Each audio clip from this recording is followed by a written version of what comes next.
Hey guys, welcome to another video. आज हम लोग डिस्कस करेंगे पूनावाला फिनकॉर्प के बारे में। तो ये एक मिड कैप कंपनी है, लगभग 35,000 करोड़ इसका मार्केट कैप है और ये एक NBFC कंपनी है।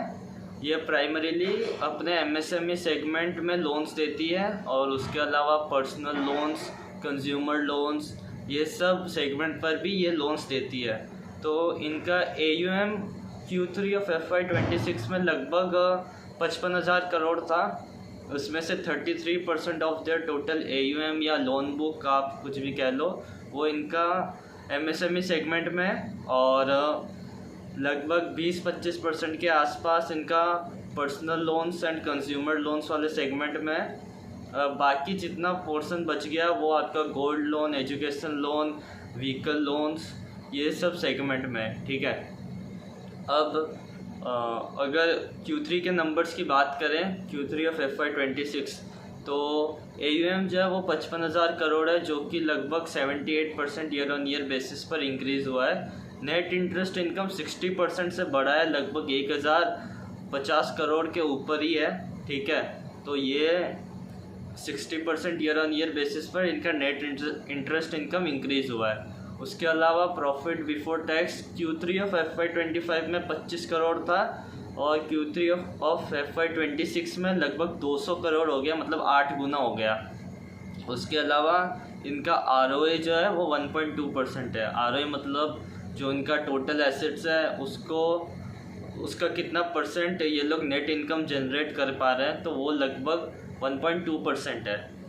ठीक है, इसके अलावा एक अच्छी चीज़ ये है कि पिछले 3-4 क्वार्टर से इनकी जो एसेट क्वालिटी है वो इम्प्रूव करी है। ठीक है, मतलब जो इनका ग्रॉस नॉन परफॉर्मिंग एसेट्स का जो नंबर है वो 8 बेसिस पॉइंट से कम होकर 1.51% पर है।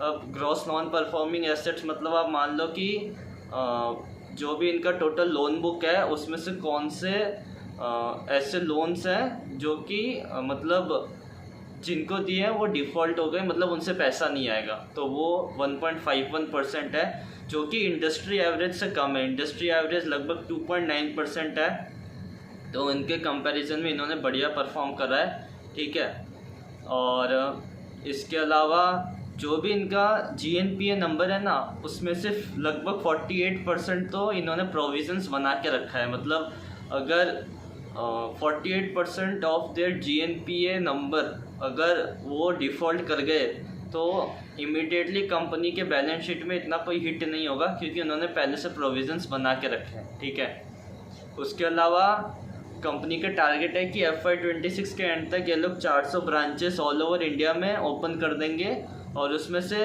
95% जो है वो प्राइमरीली Tier 2 और Tier 3 सिटीज़ में ही ओपन करेंगे। ठीक है,